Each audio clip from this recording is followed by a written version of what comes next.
لا شريك له وأشهد أن محمدا عبده ورسوله لا نبي بعده اللهم صل على محمد وعلى آل محمد قال الله تعالى في القرآن الكريم يا أيها الذين آمنوا اتقوا الله حق تقاته ولا تموتن إلا وأنتم مسلمون وقال النبي صلى الله عليه وسلم فإن أصدق الحديث كتاب الله وخير الهدي هدي محمد صلى الله عليه وسلم وشر الأمور محدثاتها فإن كل محدثة بدعة فإن كل بدعة ضلالة وكل ضلالة في النار. Ayuhal ikhwah rahimani wa rahimakumullah. Kita lanjutkan pembahasan Kitab Tauhid li Syekh Muhammad bin Abdul Wahhab rahimahullahu taala. Dan pembahasan kita masih pada bab pertama, yaitu tentang hakikat dan pentingnya tauhid. Juga pada pertemuan yang lalu kita telah menjelaskan dalil yang kelima, yaitu surat Al-An'am ayat 151 sampai 153, yang isinya itu tentang wasiat Allah Subhanahu wa taala kepada hambanya. Ada berapa wasiat jamaah? Ada 10 dari 3 ayat tersebut. Ada 10 wasiat. Iya. Dan berkata sahabat Abdullah bin Mas'ud tentang ayat yang sudah kita bahas, ayat yang menjelaskan tentang wasiat Allah Subhanahu wa taala. Apa kata sahabat Ibnu Mas'ud? Man arada ay yanzura ila wasiyati Muhammadin sallallahu alaihi wasallam allati khatamahu falyaqra qaulahu ta'ala qul ta'alau atlu ma harrama rabbukum alaikum. Sahabat Ibnu Mas'ud berkata, barang siapa yang ingin melihat wasiatnya Nabi kita Muhammad sallallahu alaihi wasallam yang berstempel cincin kenabian, maka bacalah firman Allah Subhanahu wa taala yang terdapat dalam surat Al-An'am ayat 151 sampai 153. Artinya, wasiat yang telah kita bahas pada pertemuan yang lalu itu merupakan wasiat yang sangat penting. Wasiat yang seakan-akan Nabi SAW memberikan stempelnya. Wasiat yang harus betul-betul kita amalkan. Itulah isi dari inti Islam, yang mana Islam memiliki aturan-aturan berupa perintah dan larangan. Dan ayat ini jamaah sekalian, Allah Subhanahu wa taala selalu tutup dengan kalimat dzalikum wasaqum bihi la'allakum ta'qilun. Dzalikum wasaqum bihi la'allakum tazakkarun. Dzalikum wasaqum bihi la'allakum tattaqun. Maka menunjukkan kepada kita, ya, idza tadabbarahal insanu wa amila biha hasalat lahul awsaf as-salasa al-kamilah. Apabila seseorang mentadabburi ayat tersebut dan dia pun mengamalkan 3 ayat tersebut, maka terkumpul baginya 3 sifat yang sempurna. Apa 3 sifat yang sempurna tersebut? Yang pertama adalah al-aql. Orang tersebut berhak kita katakan berakal. Yang kedua at-tazakkur atau at-tazakkur. Nah, yaitu orang yang memiliki pemahaman yang kuat. Dan yang ketiga adalah at-taqwa. Dia pantas disebut orang yang bertakwa. Ya. Jadi itu jamaah yang dirahmati Allah Subhanahu wa taala. ya tentang ayat yang sudah kita bahas pada pertemuan sebelumnya. Berikutnya yang ada kitabnya bisa dilihat dalil yang terakhir. Iya. Dalil yang terakhir yang menjelaskan tentang hakikat dan kedudukan tauhid adalah hadis Mu'adz bin Jabal. Kita baca hadisnya. Ini juga hadis yang sangat agung sekali, memiliki banyak pelajaran-pelajaran penting, baik berkaitan dengan akidah, muamalah, akhlak, dan pelajaran-pelajaran lainnya. Insya Allah kita akan sebutkan satu persatu. Iya. An Mu'adz bin Jabal. Dari Mu'adz bin Jabal radhiyallahu anhu. Qala, dia berkata, kuntu radifan Nabi sallallahu alaihi wasallam ala himarin. Aku pernah dibonceng oleh Nabi sallallahu alaihi wasallam di atas seekor himar. Apa himar? Keledai. Faqala li, lalu beliau bersabda kepadaku, ya Mu'adz, atadri ma haqqullahi 'alal ibad wa ma haqqul ibadi 'ala Allah?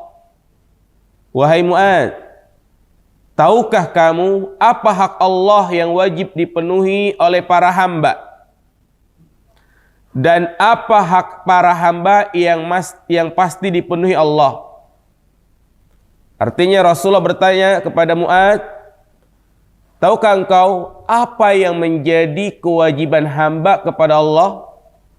Dan apa yang mesti Allah lakukan kepada hambanya?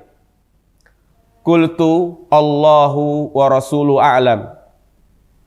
Mu'adz menjawab, Allah dan Rasulnya yang lebih mengetahui. Qala, kemudian Rasulullah melanjutkan sabdanya, haqqullahi 'alal ibad ay ya'buduhu wa la yusyriku bihi syai'a. Hak Allah yang wajib dipenuhi oleh para hambanya, itu kewajiban hamba kepada Allah ialah supaya mereka beribadah kepadanya saja dan tidak berbuat syirik sedikit pun kepadanya. Ini kewajiban hamba kepada Allah Subhanahu wa taala, dan ini juga kewajiban kita semua sebagai manusia, yaitu beribadah kepada Allah Subhanahu wa taala, tidak menyekutukannya dengan sesuatu apapun.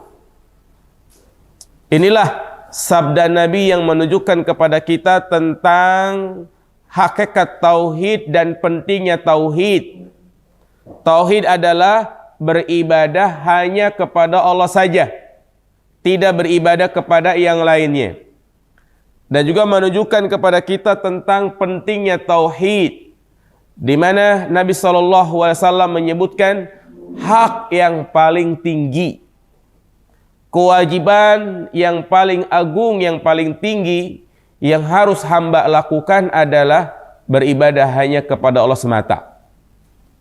Kemudian Nabi melanjutkan, wa haqqul ibadi 'ala Allah alla yu'adziba man la yusyriku bihi syai'a. Sedangkan hak para hamba yang pasti dipenuhi oleh Allah, apa yang mesti Allah lakukan kepada hambanya?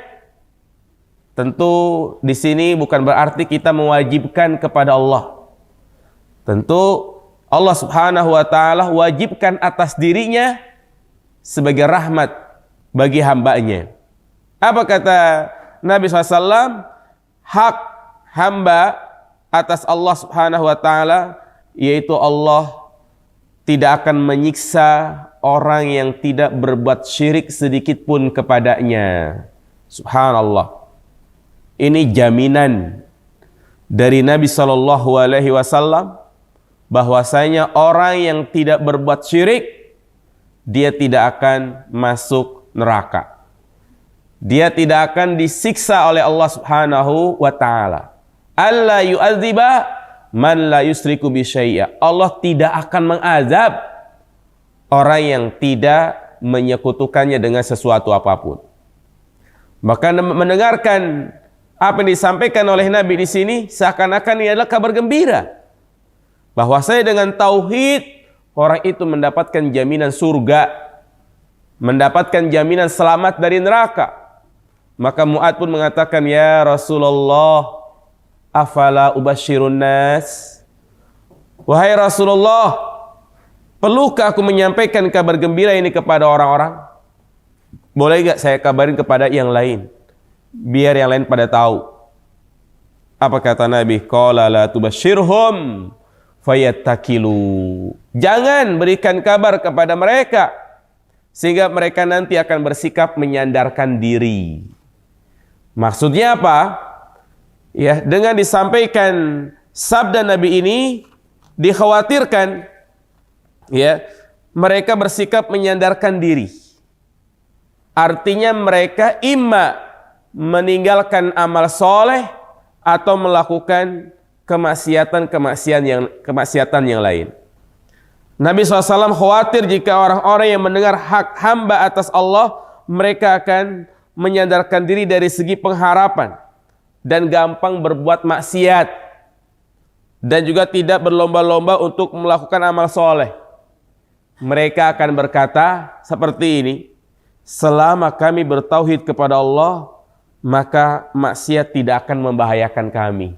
Wong kami tidak berbuat syirik kok. Nah, ini yang dimaksud dengan penyandaran diri mereka kepada hadis ini.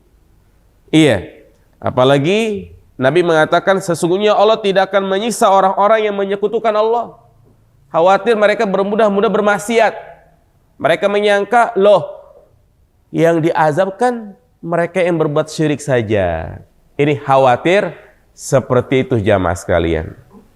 Justru sebenarnya kalau kita kaitkan dengan hadis-hadis yang lain, pelaku maksiat juga akan diazab, tetapi tidak seperti orang yang berbuat syirik. Kalau mereka yang berbuat syirik kekal di neraka. Adapun pelaku-pelaku maksiat selain syirik, mereka diazab tapi tentunya tidak kekal. Iya, hadis ini subhanallah jamaah sekalian memberikan banyak pelajaran penting. Iya. Yang pertama, saya akan sebutkan satu persatu ya. Kalau bisa dicatat supaya kita mendapatkan fawaid ilmiah dari pertemuan ini. Tidak sekedar kita mengetahui, tapi juga punya catatan agar bisa kita membacanya. Nah, hadis ini menjelaskan kepada kita tentang keutamaan sahabat Mu'ad bin Jabal. Sahabat Mu'ad bin Jabal begitu dekatnya dengan Rasulullah SAW. Saking dekatnya Mu'ad dengan Rasulullah SAW, ya, Mu'ad diboncengin. Naam, diboncengin oleh Nabi.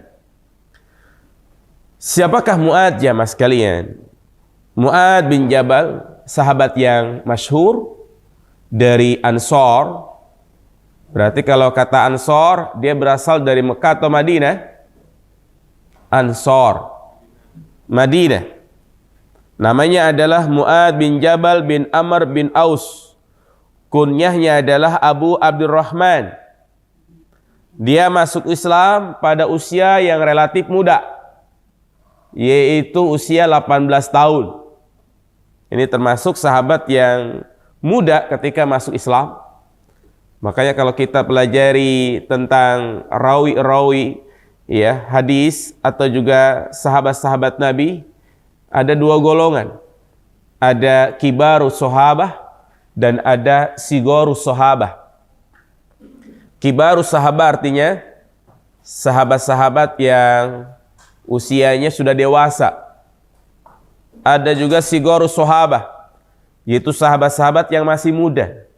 Siapa yang antum tahu? Sahabat yang masuk Islam masih relatif muda. Iya, Ali bin Abi Thalib, terus Usamah bin Zaid, terus Abdullah bin Umar, Abdullah bin Abbas. Nah itu, ya, sahabat-sahabat yang mereka masuk Islam, ya, masih muda. Ali bin Abi Thalib adalah anak kecil yang pertama masuk Islam. Ya, termasuk as-sabiqunal awwalun. Dan sahabat Mu'adz adalah sahabat yang ikut serta pada Bai'at Aqabah, ya, yaitu ada 70 orang sahabat dari Madinah di mana mereka berjanji menyediakan tempat untuk Nabi SAW, membela dan menolong Nabi SAW. Dan Mu'adz juga walaupun usianya masih muda, ya, dia pantang menyerah dan semangat turun di medan jihad. Dia termasuk sahabat yang ikut serta pada perang Badar. Iya. Dan Rasulullah sangat mencintai Mu'adz. Dalam hadisnya yang masyhur, Rasulullah pernah mengatakan kepadanya, "Ya Mu'adz, wallahi inni la uhibbuk. Wallahi inni la uhibbuk." Wahai Mu'adz, sesungguhnya aku mencintaimu. Ya Mu'adz, wallahi, sesungguhnya aku mencintaimu. Iya. Dan beliau termasuk sahabat yang cerdas, alim, bahkan dikatakan, ya, ulama besar dari kalangan sahabat. Jadi sahabat kan level kecerdasan juga bertingkat-tingkat. Kealimannya berbeda-beda. Nah, di antara ulama yang paling besar dari kalangan para sahabat karena keluasan ilmunya, karena kefakihannya, karena matang berfikirnya adalah sahabat Mu'adz. Apa kata Nabi SAW? A'lamu ummati bil halali wal haram Mu'adz bin Jabal. Ya, umatku yang paling tahu tentang halal dan haram adalah Mu'adz bin Jabal. Sampai-sampai Nabi mengatakan, Mu'adz yuhsyaru yaumal qiyamah amamal ulama biratwah. Mu'adz nanti pada hari kiamat dikumpulkan di depan ulama seperti satu lemparan bidikan anak panah. Maksudnya dia adalah menjadi pemimpin, ya, di depan ulama-ulama yang lainnya. Karena begitu cerdasnya Mu'adz, karena begitu matangnya dalam berpikir, maka Mu'adz pun diutus ke Yaman. Ya, untuk apa? Tentu untuk berdakwah, menyebarkan Islam. Bahkan beliau juga ditunjuk sebagai qadi. Qadi itu hakim yang punya hak untuk memutuskan satu perkara. Jadi kasus-kasus yang ada di tengah masyarakat, misalnya kasus rumah tangga, kasus dalam muamalah, nah itu biasa diserahkan kepada qadi. Maka saat itu Mu'adz diutus ke Yaman untuk menjadi seorang qadi. Bahkan juga dia menjadi seorang gubernur. Jadi bukan hanya sebagai pemimpin, tapi dia juga sebagai ulama. Makanya kalau negara dipimpin oleh seorang yang terkumpul di dalam dirinya dua hal ini, ya, yaitu dia menguasai ilmu kepemimpinan dari sisi duniawi dan juga dari sisi agama, maka niscaya, ya, negara ini akan menjadi negara yang makmur, tidak ada kesenjangan sosial dan juga yang lainnya. Itulah yang disampaikan oleh para ulama, bahwasanya negara ini akan maju jika pemimpinnya, ya, mengetahui siasatud din wa siasatud dunya, menguasai ilmu agama dan menguasai urusan dunia. Nah, dan juga Mu'adz termasuk sahabat qari. Qari itu adalah menjadi guru orang-orang yang ingin mempelajari Al-Quran. Apa kata Nabi? Istaqra'ul Quran min arba'ah. Ya, pelajarilah Al-Quran dari 4 orang ini. Dari Ibnu Mas'ud, Salim Maula Abi Hudzaifah, Ubay bin Ka'ab, dan Mu'adz bin Jabal. Nah,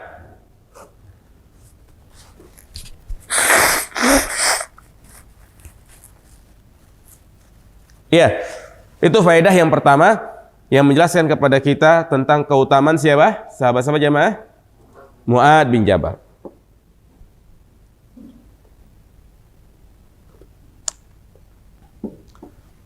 Berikutnya, apa kata Mu'ad? Mu'ad mengatakan, kuntu radifan Nabi sallallahu alaihi wasallam ala himarin. Aku pernah dibonceng oleh Nabi di atas keledai. Subhanallah. Ucapan Mu'adz ini memberikan sekitar 4 pelajaran penting. Iya. Yang pertama, mungkin kita pengen tahu kendaraan-kendaraan ya atau juga hewan-hewan yang biasa ditunggangi oleh Nabi Shallallahu Alaihi Wasallam. Dan Nabi biasa, beliau kalau kemana-mana ya menggunakan kendaraan kuda, unta atau juga keledai. Dan para ulama menyebutkan ya kendaraan-kendaraan tersebut memiliki nama. Seperti keledai yang ditunggangi oleh Rasulullah Sallallahu Alaihi Wasallam ini namanya adalah Ufair. Apa namanya? Ufair. Ya, hadiah dari seorang raja di Mesir bernama Al-Muqaykis.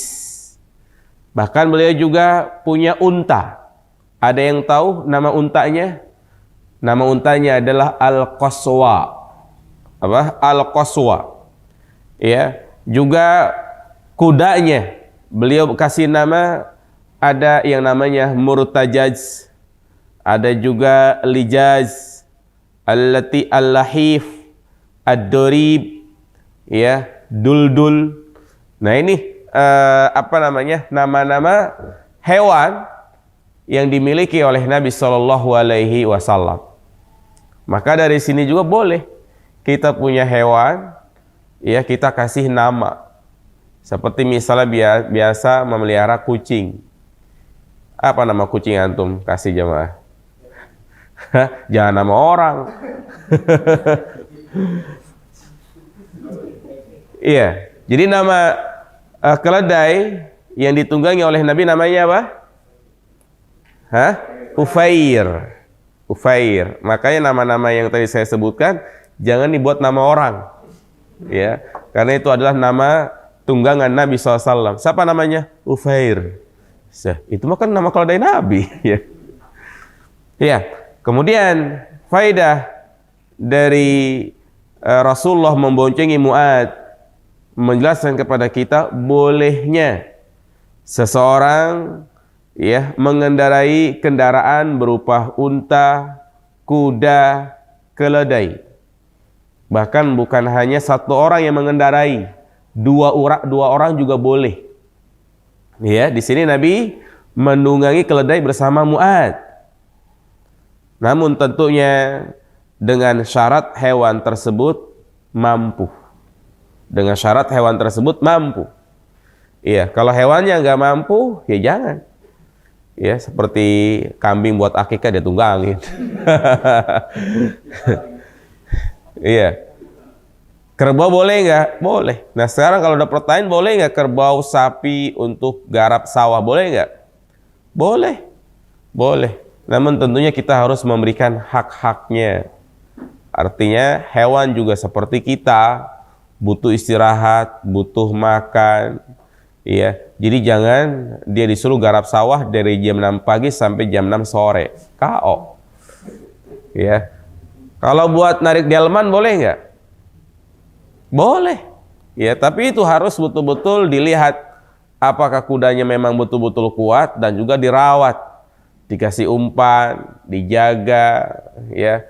Jadi jangan hanya dimanfaatkan saja. Jadi di antara hal yang menunjukkan bolehnya kita mengendarai kendaraan berupa unta dan yang lainnya, Nabi menaikinya. Bahkan Nabi menaiki kendaraan itu dan memboncengi sahabatnya bukan hanya 1 kali, 2 kali, banyak sahabat-sahabat yang pernah diboncengin, diantaranya adalah Mu'ad, Usamah bin Zaid, Fadl, Jabir bin Abdullah, ya, dan sahabat-sahabat yang lainnya. Bahkan ada seorang ulama yang bernama Syekh Bakar bin Zaid, ya, itu membuat kitab berjudul Ardafun Nabi, orang-orang yang pernah diboncengin oleh Nabi Shallallahu Alaihi Wasallam. Iya.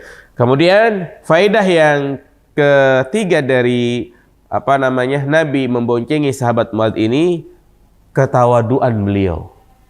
Subhanallah. Bagaimana tawaduknya Nabi kita Muhammad sallallahu alaihi wasallam. Dari mana kita lihat beliau adalah pemimpin manusia. Orang yang dijamin masuk ke dalam surga.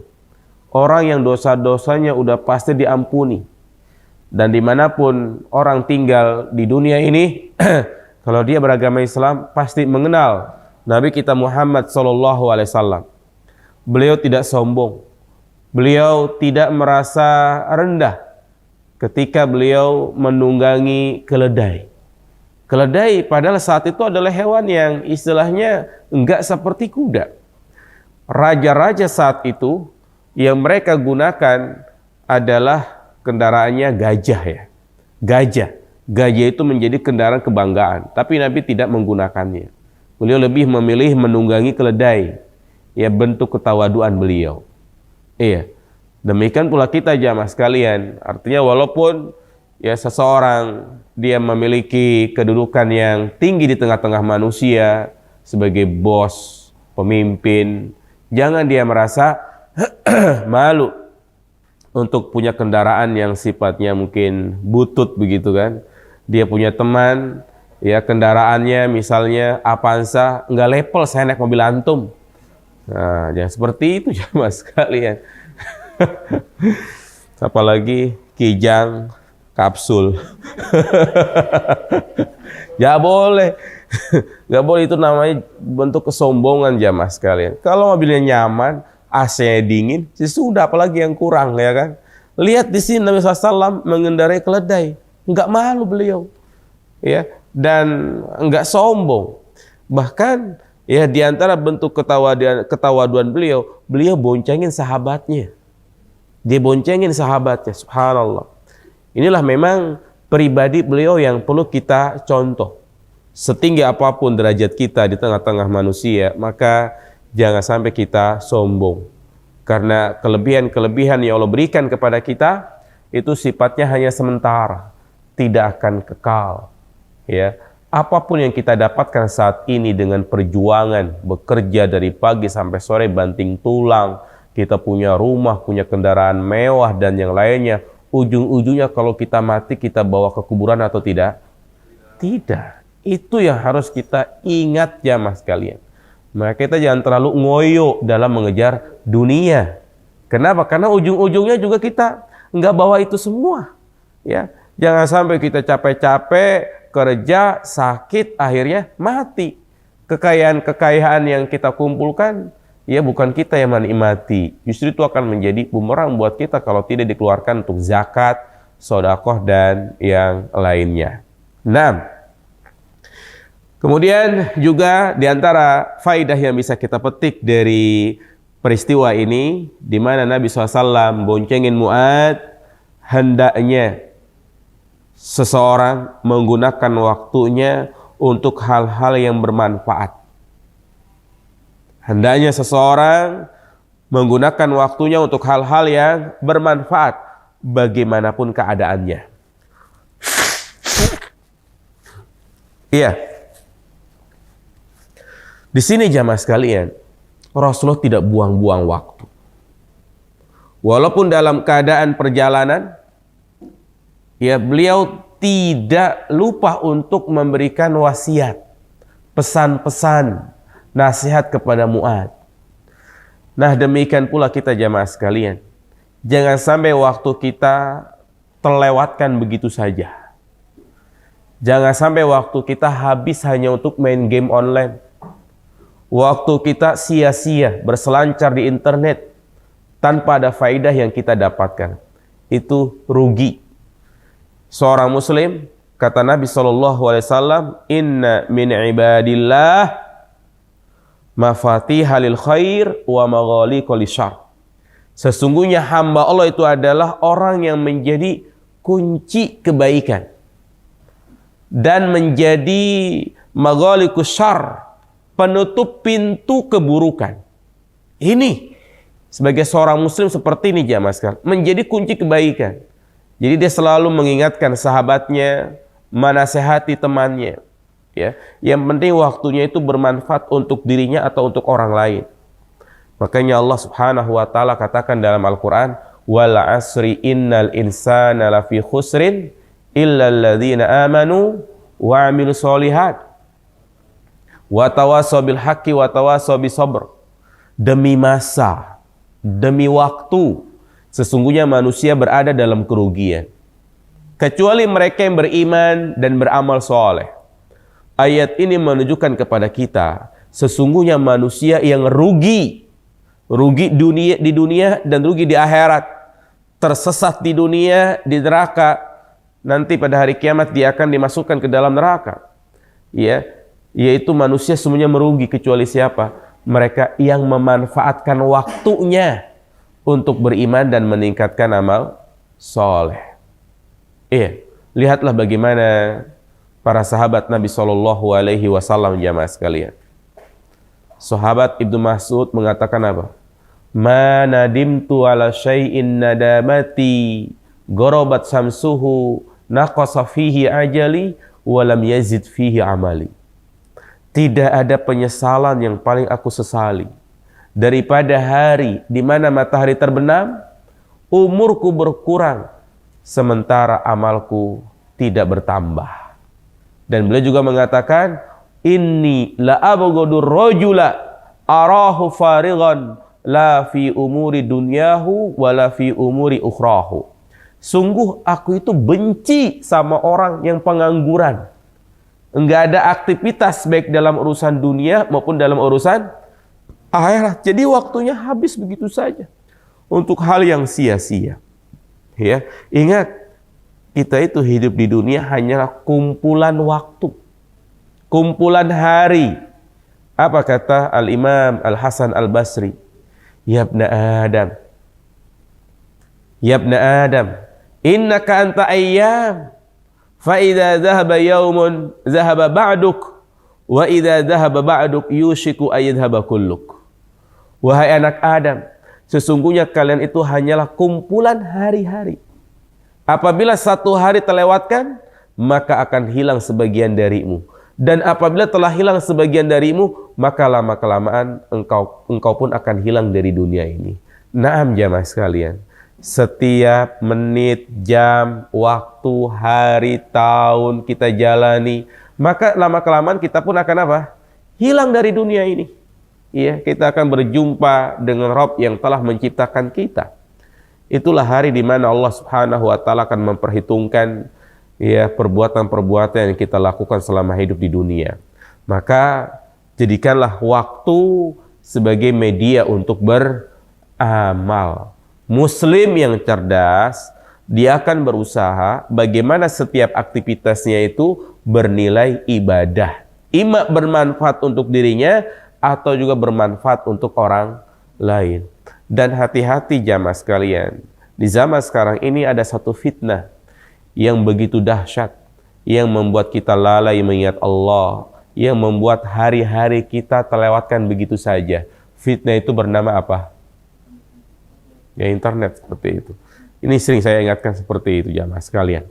Ya, jadi jangan sampai kita terlena dengan hal-hal seperti itu, karena ya semua itu akan dimintai pertanggungjawaban oleh Allah Subhanahu wa taala. Lihat di sini, Nabi SAW, beliau tidak membuang-buang waktu.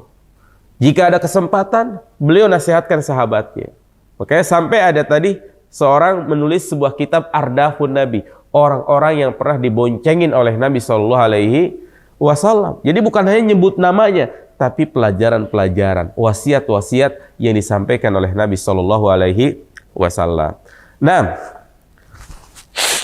kemudian di sini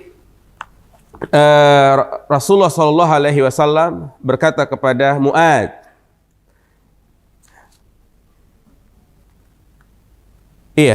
Ya Mu'ad, wahai Mu'ad, atadri ma haqqullahi 'alal ibad wa ma haqqul ibadi 'ala Allah? Wahai Mu'ad, tahukah engkau apa hak Allah atas hamba dan apa hak hamba atas Allah?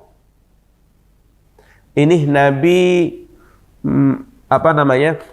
ingin menjelaskan sesuatu kepada Mu'ad dengan uslub istifham, dengan pertanyaan. Berarti ini memberikan kepada kita bagusnya metode pengajaran Nabi SAW. Beliau adalah orang yang sangat bagus dalam memberikan ilmu. Iya. Yang mana kalau kita lihat dalam hadis ini, ya, Nabi SAW dalam mentransfer ilmu, dalam membahas suatu pembahasan dengan dua metode. Metode yang pertama adalah dengan tanya jawab, pertanyaan. Yang kedua, beliau menyampaikan secara umum dulu, baru setelah itu memerinci. Bukan hanya dalam hadis ini saja jamaah sekalian, banyak. Seperti misalnya Nabi pernah mengatakan, ala unabbiukum bi akbaril kabair, maukah kalian aku tunjukkan dosa besar yang paling besar? Ini pakai metode apa? Pertanyaan.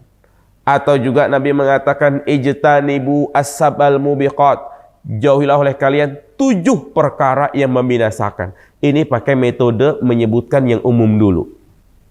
Apa tujuannya? Tujuannya yang pertama agar menarik perhatian, memunculkan rasa ingin tahu. Ya. Makanya kita sebagai orang tua jamaah sekalian, kadang pengen memberikan pengajaran kepada anak, ya kan? Atau juga kita pengen ngasih tahu yang lain. Maka hal yang pertama yang harus kita ingat bukan hanya sekedar menyampaikan, tetapi bagaimana si anak tersebut perhatian kepada kita. Iya, kadang kita kan marah, ya kan? Kita ngomong tapi nggak dengerin. Iya, kadang kita nasihatin lama, ternyata malah main-main, malah ketawa-ketawa. Nah itu kita tidak inginkan. Nah makanya metode Nabi SAW dalam pengajaran itu dia tidak langsung memberikan materi, tetapi beliau berusaha bagaimana orang yang diajak bicara tersebut perhatian. Apalagi yang disampaikan adalah Al-Quran dan Al-Hadis. Ini seringkali saya sampaikan kepada jamaah, ya, ketika hadir kajian seperti ini, jangan sampai dia bermain-main, sibuk bermain HP. Nggak apa-apa dia bermain HP, tapi kalau tujuannya untuk mencatat.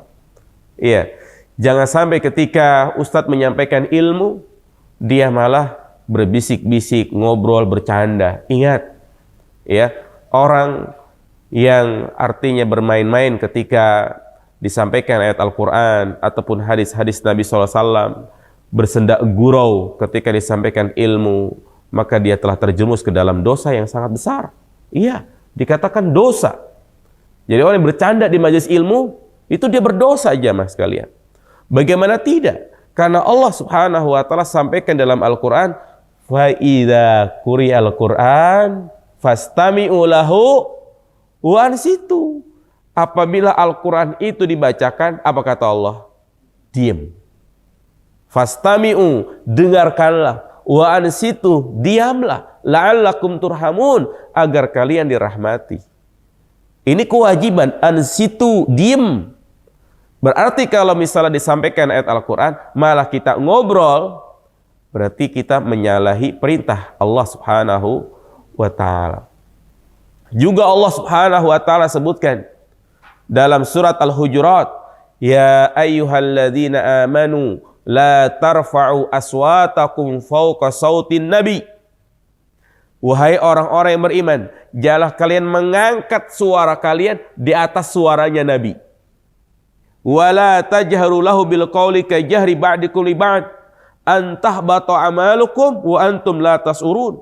Dan janganlah kalian mengeraskan suara kalian, panggilan kalian seperti kalian memanggil sesama yang lainnya, maka bisa jadi amal kalian terhapus. Lihat di sini. Allah katakan janganlah kalian mengangkat suara kalian ya di atas suara Nabi. Bagaimana kalau Nabi sudah meninggal seperti ini? Para ulama menyebutkan, yaitu orang yang termasuk mengangkat suaranya di atas suara Nabi ketika disampaikan hadis, dia malah bersendak gurau. Dia malah bermain-main. Apalagi kalau sampai menyepelekan. Omong kosong. Maka apa ancamannya di sini? Antahbatu a'malukum wa antum la tash'urun. Amal kalian terhapus dan kalian tidak merasakannya. Ya, ini yang perlu kita pahami jamaah sekalian. Ya. Jadi ketujuan Nabi SAW menggunakan dengan metode tanya jawab dan menyampaikan secara umum tujuannya agar perhatian. Ya, dan itu juga tatkala kita menyampaikan nasihat, berusaha dulu untuk menyampaikan berusaha dulu agar orang itu perhatian. Makanya kalau saya ngajar di kelas, masuk gak langsung ngasih materi, tapi berusaha bagaimana agar anak-anak itu perhatian. Ya, dibuat anak-anak itu tidak bermain-main, bersendak gurau. Nah, dan juga jamaah dirahmati Allah Subhanahu wa taala, di antara tujuan Nabi SAW dengan metode seperti ini, dengan tanya jawab, menyampaikan secara umum, tujuannya agar ilmu yang disampaikan itu mudah dipahami dan mudah dihafal. Ya. Makanya di antara bagusnya metode pengajaran itu menyebutkan poin-poin. Dan itulah yang biasa saya lakukan. Di majelis-majelis saya biasa menyebutkan poin 1, poin 2, faedah 1, faedah kedua. Jadi enggak langsung disebutkan semuanya. Jadi bingung mau catat yang mana gitu kan. Begitu.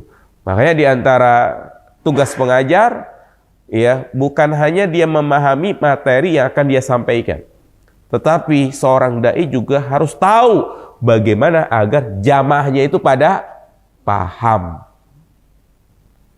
Kalau kita lihat ustadz banyak, dia kuasai materi, tapi kadang giliran dia ngisi kajian, banyak yang tidur lah. Ya, jadi memang harus betul-betul dia mengetahui metodenya, caranya seperti apa.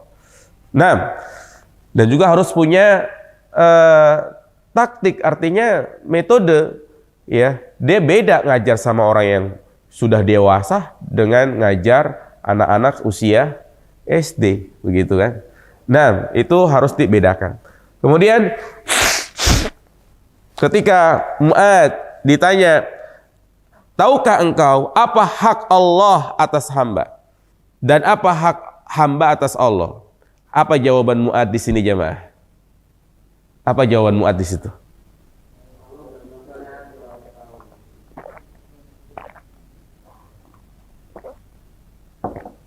Nah, jadi Mu'adz menjawab, Allahu a'lam. Bahkan dia mengatakan Allahu wa Rasul a'lam. Ini termasuk adab. Artinya, kalau kita tidak mengetahui suatu hukum, maka jangan sok tahu. Tetapi kita harus menjawabnya dengan kalimat Allahu a'lam. Sekali lagi, jadi kalimat ini sangat dianjurkan. Jadi tatkala kita ditanya enggak tahu hukumnya, ya sudah, wallahu a'lam. Dan ini bukan aib. Justru ini adab yang bagus. Dia tidak memaksakan dirinya untuk tahu. Kenapa? Karena kalau dia memaksakan diri untuk menjawab, ternyata jawabannya itu berangkat dari hawa nafsunya, dari akalnya, khawatir dia termasuk ke dalam firman Allah Subhanahu wa taala. Ya, Allah Subhanahu wa taala menyebutkan dalam Al-Qur'an bahwasanya di antara perbuatan keji adalah wa antaqulu 'alallahi ma la ta'lamun. Yaitu mereka berkata tentang Allah tetapi tanpa didasari dengan ilmu. Dan juga Allah Subhanahu wa taala mewanti-wanti, wala taqfu ma laisa laka bihi 'ilm. Inna sam'a wal basar wal fuada kullu ulaika kana anhu mas'ula. Maka Ya janganlah kalian mengucapkan sesuatu tanpa ilmu, karena sesungguhnya pendengaran, penglihatan hati manusia akan dimintai pertanggungjawaban oleh Allah Subhanahu wa taala. Dan biasanya orang yang menjawab tanpa ilmu, maka dia akan mengeluarkan opini, statement yang aneh-aneh. Yang kadang kita mendapatkan jawabannya, kok bisa begitu? Ya, itulah apa kata para ulama, man takallama bi ghairi fannihi fi ghairi fannihi ata bil ajaib. Orang yang berbicara yang bukan ahlinya, maka dia akan mendatangkan sesuatu yang aneh-aneh. Sesuatu yang aneh-aneh. Ya, makanya kita pun juga harus selektif jamaah sekalian dalam menimba ilmu ataupun mengambil ilmu. Jangan sampai kita mengustadzkan seorang yang dia mungkin baru taubat. Musibah di zaman sekarang kita lihat. Ada orang yang baru taubat dari artis, dari main musik, taubat dari main sinetron, kemudian karena mungkin udah nggak ada job, akhirnya dia berubah jadi ustadz. Ya, kemana-mana dipanggil, disuruh menceritakan tentang perjalanannya mendapatkan hidayah. Baru taubat langsung jadi apa? Ustadz. Jadi ustadz karbitan gitu ya. Ustadz insan. Tidak bisa seperti itu jamaah sekalian. Untuk menjadi seorang dai, menjadi ulama, itu butuh perjalanan yang sangat jauh, sabar. Ya. Jadi kita jangan terkecoh walaupun mungkin penyampaiannya itu membuat hati ini menangis. Walaupun penyampaian retorikanya luar biasa. Ya, tetapi kadang kita nggak paham apa yang disampaikan benar atau salah. Itu yang kita harus waspada jamaah sekalian. Makanya Syekhul Islam Ibn Taimiyah mengatakan, man takallama fid dini bila ilmin kana kadziba wa in kana la yata'ammadul kadzib. Orang yang berbicara tentang urusan agama tanpa ilmu, maka dia dikatakan pendusta walaupun dia tidak sengaja untuk berdusta. Sekelas Imam Malik. Kenal nggak Imam Malik ya, mah? Kenal? Emang pernah kenalan? Imam Malik, imam besar, imam Darul Hijrah, imam yang semasa dengan Imam Syafi'i. Jadi tuh kalau kita kenal kan ada Imam Syafi'i, Imam Abu Hanifah, Imam Malik, Imam Ahmad ya. Nah ini Imam Ahmad, Imam Syafi'i, Imam Malik sezaman. Cuman tahun lahirnya yang berbeda. Ya, Imam Malik ulama besar di kota Madinah saat itu. Banyak orang datang berbondong-bondong dari Syam, dari Damaskus ke Madinah untuk berguru kepada siapa? Imam Malik. Di antara muridnya yang terkenal siapa? Imam Syafi'i. Ngaji sorogan istilahnya ya. Sorogan kitab Muwatta kepada Imam Malik. Bahkan Imam Syafi'i menghafalnya. Ya, lihat bagaimana ketawaduan beliau. Ketika datang seorang pemuda jauh-jauh, dia harus melewati lautan, ya, harus melintas antar benua, jauh-jauh datang kepada Imam Malik, sudah menyiapkan pertanyaan-pertanyaan, yang pertanyaan-pertanyaan itu dari ya kaumnya. Jadi ditulis tuh pertanyaan-pertanyaan, sekitar ada berapa belasan atau puluhan gitu kan. Ditanya, wahai Imam, ada pertanyaan seperti ini. Dia jawab apa? Wallahu a'lam. Wahai Imam, ada pertanyaan seperti ini. Wallahu a'lam. Hanya beberapa saja yang dijawab. Lihat. Sekelas Imam Malik. Padahal jauh-jauh. Makanya Imam Malik gak berani jawab. Karena nggak tahu wallahu a'lam. Ya. Ini menunjukkan bahwasanya urusan agama adalah urusan yang besar. Kenapa? Karena kalau sampai dia salah menjawab, maka yang menjadi bencana bukan untuk dia, tapi seluruh umat. Dikatakan oleh para ulama, zallatul alim, zallatul alam. Lihat nih. Zallatul alim, zallatul alam. Ketergelinciran alim, maka ketergelinciran alam. Karena ulah alim yang salah, akhirnya alam ini akan menjadi rusak. Benar nggak jamaah sekalian? Benar. Lihat. timbulnya kerusakan-kerusakan di muka bumi ini. Ada yang melakukan bom bunuh diri, kemudian melakukan tindakan-tindakan teror. Dan kalau sudah melakukan tindakan teror yang mati itu bukan 1-2 orang, bahkan mungkin puluhan. Ini kan berasal dari apa? Kesesatan gurunya. Kita ini kalau salah ngaji nih, ngaji sama orang yang memiliki pemahaman khawarij. Pulang-pulang mungkin dikit-dikit antum bilang apa? Presiden togut. TNI togut. Kafir semuanya. Kenapa? Karena tidak berhukum dengan hukum Al-Quran. Mana dalilnya? Wa ma lam yahkum bima anzalallahu faulaika humul kafirun. Barang siapa yang tidak berhukum dengan hukum Allah maka dikatakan kafir. Nah, memiliki pemahaman seperti ini akhirnya semua rakyat Indonesia dikatakan kafir. Kalau sudah kafir akan jatuh kepada kesesatan berikutnya. Kafir halal darahnya. Kalau sudah halal darahnya berarti boleh ditumpahkan, dibunuh. Tuh. Zallatul alim, zallatul alam. Maka dari sini kita harus memilih dalam mencari guru. Carilah ilmu dari ustadz yang lurus akidahnya dan yang lurus manhajnya. Jangan kita cari guru yang dongeng atau bikin kita ketawa gitu kan. Kadang kita senangnya sama ustadz yang apa? Yang lucu gitu ya. Habis dengerin kajian, bikin perut sakit karena kebanyakan ketawa, ngelucu. Jangan seperti itu jamaah sekalian.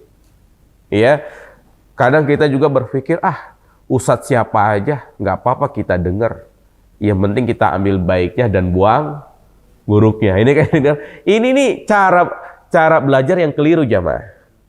Saya katakan, ya. Prinsip belajar, udahlah kita mah siapa aja kita dengerin. Mau Ustadz A, Ustadz B, mau dari mana, mau Mesir, dari Madinah, dari mana. Kita dengerin semuanya. Ya, kalau dia ngucapin baik ya kita ambil. Kalau dia ngucapin yang buruk ya kita tinggalkan. Ini keliru, ini prinsip ini keliru. Kenapa saya katakan keliru jamaah sekalian? Sekarang tanya kepada diri kita sendiri. Bisa nggak kita membedakan antara hak dan yang batil? Ya kan? Terkadang kita nggak tahu ternyata itu adalah syubhat. Ya, sehingga dia sendiri nggak bisa memfilter. Nah itu yang sangat kita khawatirkan. Ya, kadang boro-boro dia bisa baca kitab kuning, kitab yang gundul gitu ya. Kitab gondrong aja belatat betot bacanya gitu ya. Yang idgham dibaca izhar, yang izhar dibaca ikhfa. Ya, nggak bisa bedain ngucapin hamzah ain, udah berani ngomong, udahlah kita mah ambil baiknya aja. Dari mana? Jangan dikira jamaah sekalian, kesesatan itu tidak membawa ayat Al-Quran. Ya, justru kelompok sesat yang di atas muka bumi ini yang mengatasnamakan Islam, mereka juga punya dalil Al-Quran dan Al-Hadis itu. Ya, makanya udah kita mah cari ilmu yang jelas-jelas aja, manhajnya, akidahnya. Yang menyimpang, gak usah, walaupun followernya sampai jutaan. Begitu jamaah, prinsip kita dalam belajar. Iya. Kemudian di sini Mu'adz mengatakan Allahu wa rasuluhu a'lam. Allah dan Rasulnya yang lebih mengetahui. Ada pertanyaan, kok di sini Mu'adz menyandingkan antara Allah dan Rasulnya? Bukankah Rasul itu paling gak suka kalau disandingkan antara Allah dan Rasulnya? Sebagai contoh, boleh nggak kita bersumpah demi Allah dan Rasulullah? Boleh nggak jemaah? Nggak boleh. Kalau kita pengen sumpah, udah demi Allah aja. Nggak boleh demi Allah dan Rasulullah. Karena menyamakan antara Khalik dan makhluk. Kemudian juga ada orang yang datang kepada Nabi, Masya Allah wa syi'ta, atas kehendakmu ya Allah dan atas kehendak Muhammad. Rasulullah marah. Nama beliau itu dibawa-bawa. Ya, sampai Nabi mengatakan kalau engkau ingin mengatakan seperti itu, ucapkanlah aja Masya Allah wahdah, jangan bawa-bawa namaku. Tapi di sini Mu'adz Allah wa Rasul alam dan tidak ditegur oleh Nabi. Karena ya, yang ditanyakan oleh Mu'adz ini tentang permasalahan agama, bukan perkara gaib. Permasalahan agama Nabi juga tahu. Karena setiap apa yang disampaikan oleh Nabi itu tidak lepas dari wahyu Allah Subhanahu wa ta'ala. Jelas sampai sini jamaah sekalian? Iya, jadi intinya ya kita jangan malu untuk mengucapkan Allahu a'lam. Bahkan dikatakan Allahu a'lam itu nisful jawab, setengah dari jawaban. Bukan berarti kalau kita ujian jawabnya Allahu a'lam supaya dapat nilai 50.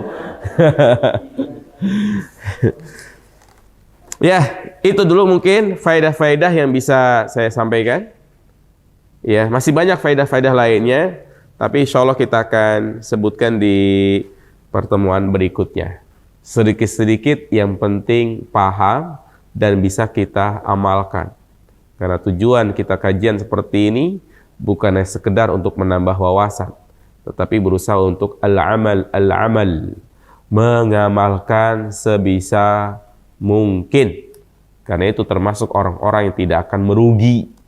Ya, makanya orang yang berada di jalan siratal mustaqim, yang Allah katakan ihdinas siratal mustaqim, tunjukilah kami jalan yang lurus. Mereka yang berada di jalan itu adalah yang memiliki dua kriteria. Yang pertama, orang yang berilmu, dia paham ini halal, ini haram. Dan yang kedua apa? Yang mengamalkan. Yang tidak memiliki dua kriteria ini, atau yang tidak terpenuhi salah satu dari dua ini, maka dia adalah orang yang tersesat. Makanya Allah katakan, bukan jalannya ghairil maghdubi alaihim, bukan jalannya orang-orang yang kau benci. Siapa itu? Yahudi. Kenapa Yahudi disebut-sebut di sini? Dan bahkan mereka adalah kaum yang dibenci karena mereka itu berilmu. Mereka berilmu, tetapi mereka tidak mengamalkan. Makanya bahkan dikatakan apa? Ya'rifuna al-kitab kama ya'rifuna abna'ahum. Mereka itu tahu isi kitab Taurat seperti mereka tahu anaknya. Ada nggak orang tua yang kagak tahu nama anaknya? Ada nggak? Nggak ada. Ada kalau udah pikun ya kan. Tapi secara umum nggak ada. Nah, demikian pula orang Yahudi. Mereka itu tahu kebenaran Taurat, tapi mereka egois. Mereka hasad. Akhirnya nggak mau mengamalkan isi kitab Taurat. Dan juga jangan sampai kita al-dolin. Siapa ini? Orang Nasrani. Mereka beragama tapi nggak pakai ilmu. Maka di antara ajaran mereka yang sesat adalah di mana mereka melakukan ruhban, yaitu apa? Ruhbaniyah, artinya mereka tidak mau menikah. Ya. Makanya kan kalau mereka yang tinggal di gereja yang jadi apa namanya itu? Pendeta-pendeta atau yang lainnya, mereka boleh nikah nggak itu? Nggak boleh, ya. Tapi ujung-ujungnya mereka melakukan di belakang, ya kan? Ya karena memang apa istilahnya? Ya kebutuhan, fitrah, ya fitrah. Makanya Islam subhanallah bersyukur untuk antum jadi orang Islam gitu kan. Artinya boleh menikah. Coba kalau dalam Islam nggak boleh menikah, bayangin coba. Ya.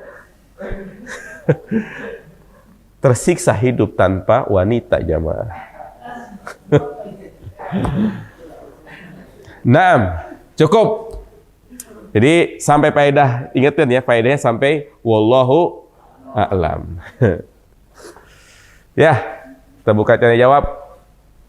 Silakan. Kayaknya soalnya ada yang megang nih. Ustaz, ini masih berkaitan tadi sama dalil yang terakhir yang kita lagi bahas ya, Ustaz. Di sini kan ada pertanyaan dari Muaz ke Rasulullah bahwasanya boleh nggak kabar gembira ini disampaikan kepada orang-orang? Tapi Rasul di sini jawab jangan. Sedangkan di saat ini kita kan lagi ngelihat dalilnya nih. Ini kan berarti kan sebenarnya udah dikasih tahu ke orang-orang. Gitu. Ini gimana Ustaz penjelasannya? Oh iya, ahsan. Jadi Rasulullah menyampaikan di situ karena ada suatu sebab. Kenapa Nabi ya melarang untuk menyampaikan? Ternyata Mu'ad malah menyampaikan ya kan? Buktinya kita tahu hadis ini. Iya. Maka yang pertama yang harus kita pahami tadi saya sampaikan Nabi mengatakan seperti itu. Iya. Karena khawatir saat itu banyak sahabat yang baru masuk Islam. Sehingga mereka menyandarkan, nggak perlu kita memperbanyak amal. Cukup tauhid kepada Allah aja. Ya kan, cukup kita tauhid kepada Allah, masuk surga. Dan juga khawatir sahabat itu mereka ya bermudah-mudah dalam bermaksiat. Karena berpandangan ya itu tadi, yang Allah azab hanya mereka yang berbuat apa? Syirik. Nah, ini yang sangat dikhawatirkan oleh Nabi. Melihat kondisi sahabat banyak yang baru masuk Islam. Nah, ternyata kesini Mu'adz perlu untuk disampaikan. Kenapa? Karena sebab itu sudah nggak ada. Kekhawatiran itu sudah tidak ada. Di mana para sahabat sudah banyak yang kuat imannya, ya, sehingga Mu'adz pun menyampaikan. Nah, makanya dalam hal seperti ini, ya, menyembunyikan ilmu itu boleh karena ada suatu maslahat. Ketika maslahatnya ini artinya sudah hilang, tujuannya sudah hilang, maka tetap harus disampaikan. Begitu. Ya, begitu. Sebagai contoh misalnya, kita mengisi sebuah kajian, ya, dan kajian tersebut mungkin notabene adalah orang-orang yang nahdiyin, yang mungkin melakukan acara-acara bid'ah. Mungkin nggak pertama kita kajian langsung bilang Maulid Nabi bid'ah, Isra Mi'raj bid'ah. Kira-kira antum diapain? Diserampang ya kan? Jadi udah, poin pertama ketika hadir di situ jangan nyampein itu dulu. Itu kan harus disampaikan kan? Tetapi jangan disampaikan. Nanti ada saatnya kita perlu akan sampaikan. Jadi paling seperti itu alasannya, ya.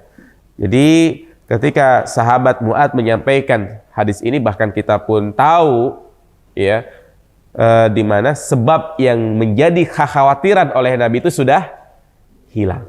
Nah, ada lagi? Silakan. Ini Ustaz, Ana mau tahu hukumnya gitu ya.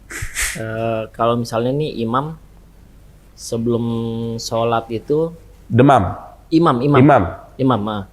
Imam sebelum sholat gitu ya, sebelum takbiratul ihram sebelum takbir dia itu baca ta'awudz dulu, baca surat An-Nas gitu ya. Lama amat. Terus? Ya terus baca yang lainnya gitu ya.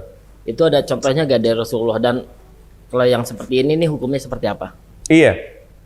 Jadi jelas jamaah sekalian, Rasulullah itu kan udah ngajarin kita tentang tata cara sholat dari A sampai Z. Dari awal kita sholat sampai salam, udah semuanya. Tinggal kita mau belajar atau enggak. Nah, ternyata apa kata Nabi? Membuka sholat itu pakai apa? Nabi bilang, miftahus sholati at-tahur wa tahrimuha at-takbir. Kunci sholat itu dengan bersuci dan memulainya dengan ucapan apa? Allahu Akbar. Jadi ucapan pertama kali menjadi pembuka sholat adalah ucapan Allahu Akbar. Sehingga dari sini batillah, salah, keliru kalau dia memulai sholat dengan membaca A'udzubillahi minasyaitonirrajim, Bismillahirrahmanirrahim, atau juga bacaan surat An-Nas, atau juga ditambahin usolli fardhon maghribi salasa rakaatin mustaqbil kiblati Allah. Nggak ada. Semua ini cari kitab-kitab para ulama, cari hadis-hadis Nabi, kalau ada tunjukkan kepada kami. Teks hadis satupun. Kan tujuan kita baca ta'awudz itu supaya nggak diganggu setan, ya kan? Kan tujuan kita membaca surat An-Nas dalam sholat supaya nggak diapain? Nggak diganggu setan, ya. Maka, ya, tujuan kita baik. Semua orang pasti tujuannya kayak begitu. Tetapi yang harus kita perhatikan, baca ta'awudz itu ada tempatnya. Bukan kita nggak boleh baca ta'awudz tapi ada tempatnya. Kapan tempatnya? Pas lagi pengen baca Al-Fatihah. Baca bismillah juga suruh baca Al-Fatihah. Itu. Dan juga usolli, nggak ada. Niat cukup di mana? Di dalam hati. Dan yang lebih mengenaskan lagi, ada orang takbir nggak jadi-jadi jamaah. Allah tuh seperti itu. Imam baru Allahu Akbar baru dia takbir. Ya, Jadi apa susahnya? Allahu Akbar, selesai. Niat, udah. Kita juga kalau pas lagi mau sholat, niatnya mau ngapain? Mau sholat, udah niat itu namanya, bukan mau dangdutan ya kan? Artinya, udah hati kita udah pasti menjurus untuk sholat. Itu namanya niat. Jelas ya? Udah mau maghrib jamaah. 5 menit lagi. Saya cukupkan ya? Saya kajian lagi di mana? Pramita. Yaudah, kita cukupkan. Insya Allah kita lanjutkan lagi di pertemuan yang akan datang. Terus ikuti kajian ini agar kita mendapatkan wawasan, dan ini adalah forum ilmiah. Ya, silakan jamaah kalau memang ada pertanyaan disiapkan dari rumah agar kita diskusi di sini. Ya, demikian. Subhanakallahumma bihamdika, asyhadu an la ilaha illa anta, astaghfiruka wa atubu ilaik. Assalamualaikum warahmatullahi wabarakatuh.